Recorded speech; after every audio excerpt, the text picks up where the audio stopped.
अस्सलाम वालेकुम जी। आज मैं सुबह उठी तो मैंने सोचा कि अपने रूम की डीप क्लीनिंग करती हूँ। तो डीप क्लीनिंग में जो है आपकी ड्रेसिंग के ड्रॉर्स और सब कुछ आता है। तो आज मैं आपको जो है साथ-साथ वीडियो भी रिकॉर्ड की है थोड़ी-सी। मैंने कहा कि चलें आपको दिखाती हूँ कि मेरे पास मेकअप में क्या-क्या चीज़ें पड़ी हैं और मैं किस तरह से इनको क्लीन करती हूँ, ऑर्गनाइज़ करती हूँ। अच्छा, सबसे पहले तो आप देख सकते हैं कि चीज़ों पे अच्छी खासी डस्ट थी, तो मैंने सबसे पहले जो है सारा कुछ निकाला सामान बाहर और जो भी ऑर्गनाइज़र्स थे उनको वन बाय वन जो है वो साफ़ करना शुरू किया मैंने। इस वीडियो में मैं बहुत सारे ऐसे ब्रांड्स रिकमेंड करूँगी जो लोकल हैं लेकिन आपको जो है इंटरनेशनल लुक देंगे। सबसे पहले इसमें कैस्ट्रीन का ये लूज़ पाउडर आता है नेचुरल शेड में, जो कि बहुत अच्छा है। सारे मेकअप्स में मैं ये इस्तेमाल करती हूँ। और कॉम्पैक्ट पाउडर जो है मैं रिवाज का यूज़ करती हूँ, उसका शेड आइवरी है। अगर आप यूनिवर्सिटी गोइंग है तो साथ एक इसको पर्स में लाज़मी डाल के रख लें, काफ़ी काम की नेक्स्ट चीज़ जो मैं आपको रिकमेंड करूँगी वो ये वाला कलर करेक्टर है जो मैंने दराज से ऑर्डर किया था। मेरी दराज की हाइलाइट से आपको इसका लिंक मिल जाएगा और ये बहुत अच्छा है, आपकी जितनी भी डिस्कलरेशन है इसको अच्छे से कवर करता है। नेक्स्ट मेरे पास जो है कुछ स्पॉन्ज पड़े हुए हैं, ब्यूटी ब्लेंडर है, पफ्स हैं जो कि काफ़ी काम आते हैं। 3-4 जो है मेरे लिए बहुत बस करते हैं, तो बस यही मैंने जो है ओवरऑल रखी हुई है। अच्छा, मैं वो बंदी हूँ जिसके पास कम से कम 100 एक जो है लिपस्टिक्स के और जो नेल पेंट्स हैं उसके शेड्स थे, जो सारे मैंने उठा के जो है डोनेशन में दे दिए, क्योंकि मैं बिल्कुल भी इस्तेमाल नहीं करती लिपस्टिक्स और nail paints. Specially nail paints मुझे बिल्कुल भी जो है वो लगाने का शौक नहीं है।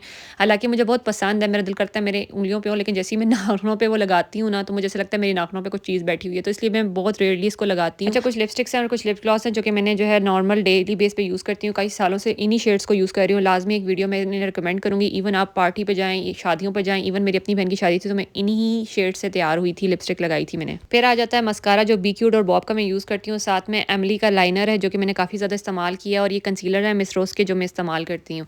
और ये ओवरऑल जो है सारी चीज़ें अंडर बजट आपको मिल जाती हैं किसी भी स्टोर से। सारे लोकल ब्रांड्स हैं तो आप इनको बहुत ईज़िली बाय कर सकते हैं। फिर जी बात करते हैं नार्स की इस रेड लिपस्टिक की, जो कि इतना कमाल शेड है ना और इसकी इतनी प्यारी स्मेल है। अच्छा, ये सारे ऑर्गेनाइजर्स आपको ईज़िली $1 स्टोर से मिल जाएँगे, किसी भी लोकल मार्केट से मिल जाएँगे। नहीं मिलते तो आपको ईज़िली दराज से मिल जाएँगे। मैं हाइलाइट में इसका लिंक अटैच कर दूँगी स्टोरेज ऑर्गेनाइजर्स का, जो कि बहुत ज़्यादा काम की चीज़ है। इसके अलावा ये छोटे-छोटे परफ्यूम है जो कि मैं काफ़ी इस्तेमाल करती हूँ। एक आध लाज़मी अपने पर्स में रख देती हूँ, जो कि बाहर जाते वक़्त मुझे काफ़ी आसानी रहती है इनको कैरी करने। इसके अलावा कुछ फाउंडेशन है जो कि मैं इस्तेमाल करती हूँ, वो भी मैंने यहाँ पर ऑर्गेनाइजर में जो है सेट करके रखती हैं एक पोर्शन में। ये में छोटा सा व्लॉग था ड्रॉअर ऑर्गेनाइजर से रिलेटेड। इन प्रोडक्ट से रिलेटेड अगर आपको कोई भी चीज़ पूछनी हो तो आप लाज़मी कमेंट में पूछिएगा, मैं लाज़मी जवाब दूँगी। और इसके अलावा ये कि मेरे अकाउंट को ज़रूर फॉलो कर लें, क्योंकि मज़ीद इस तरह की मज़े-मज़े की वीडियोज़ आने वाली हैं। और अपनी दुआ में याद रखें। खुदा हाफ़िज़।